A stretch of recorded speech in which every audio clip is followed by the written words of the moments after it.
Moi, la journée de mon agression, ça s'est passé à 2h30 en plein après-midi. C'est un étranger, un homme qui est tout simplement venu cogner à ma porte. À ce moment-là, j'avais une petite fille de 2 ans et demi qui demeurait dans un semi-détaché. Elle dormait au 2e étage. Puis, je prenais garde à le petit garçon de 5 ans d'une de mes amies. Du moment que je suis allée en avant des faits, j'ai ouvert la porte juste pour dire que la clenche était plus dans le cadre de porte. Ça a pris une fraction de seconde. Lui, il a donné un coup de pied dans la porte, puis moi, j'avais un couteau sur la gorge.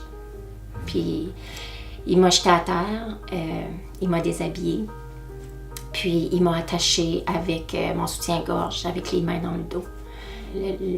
Le projet de calendrier puis tout ça pour ramasser des fonds justement pour les femmes et enfants victimes d'abus puis d'agressions sexuelles.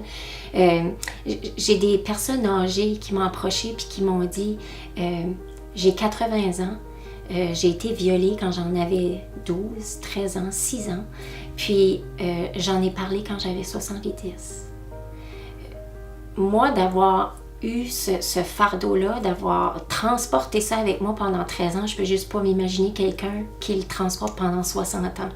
Bien, je viens d'une relation abusive dans le passé. C'était mon conjoint. Puis ça m'a donné la chance d'être capable de devenir plus forte.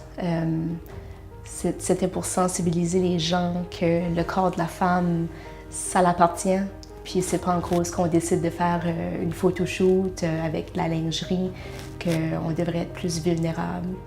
C'est important de garder l'enfant en toi, mais l'enfant en toi qui a été blessé, il est là tout le temps. En faisant ce site, c'est comme si... Je suis maman maintenant, j'ai une petite fille de 6 ans, puis en faisant ce site, c'est comme si j'ai décidé d'être la maman de ma petite fille que moi j'étais, qui a été blessée puis qui n'a pas été protégée. C'est comme si je fais ça pour me protéger mon enfant en moi.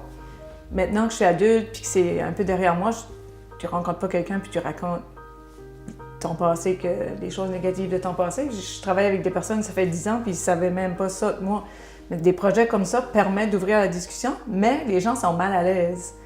Les gens, ça les rend inconfortables. C'est important d'en parler justement pour que ceux qui vivent encore ça, ou qui ont des personnes dans leur entourage qui vivent ça, se sentent capables de dénoncer. Mais c'est justement l'idée de ce projet audacieux-là qui est, si tu fais rien d'audacieux, à un moment donné, tu passes inaperçu.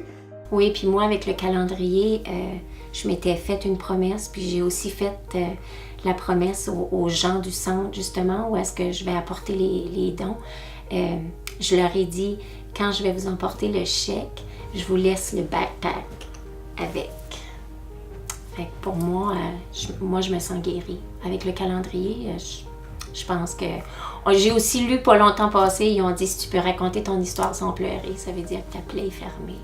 Alors, il y a de l'espoir pour toutes les femmes. C'est un long processus.